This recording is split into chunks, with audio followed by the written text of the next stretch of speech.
নমস্কাৰ মই দীপশিখা বৰা আপোনালোক সকলোকে মোৰ এটা নতুন মিলিবলৈ স্বাগতম জনাইছোঁ আমাৰ টনি এয়া ৰখি আছে ভাইটি আৰু মালে মানে ঘৰত মা আৰু ভাইটি নাই দুইটাই অলপমান ওলাই গৈছে আৰু ইফালে বতৰটো পুৰা একেবাৰে ঠাণ্ডা ইকিনি নন ষ্টপ বৰষুণ দি আছে আৰু বৰষুণি আমাৰ চোতাল পুৰা পিছল হৈ গৈছে মানে খোজকাঢ়িবই প্ৰব্লেম তাৰপিছত টোপনিৰ পৰা উঠি কিবা এটা খাবলৈ মন গ'ল ফ্ৰিজটোলৈ যাওঁতে আম আছিলে ঘৰৰ আম মায়ে পাৰি থৈ দিছিলে তো সেই কাটি খালোঁ আমটো অলপ পোকা আছে তথাপিও খাবলৈ সোৱাদ আছিলে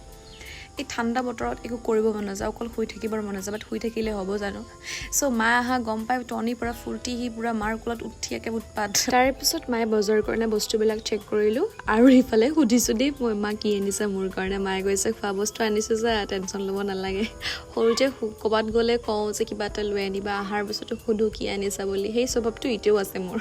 সৰুকালৰ দিনবিলাক পাহৰিব নোৱাৰি আপোনালোকে এনেকুৱা কৰে নেকি জনাবচোন চ' আজিলৈ আহিছোঁ বাই বাই লগ পাম নেক্সট টাইম এনি ব্লগত টাটা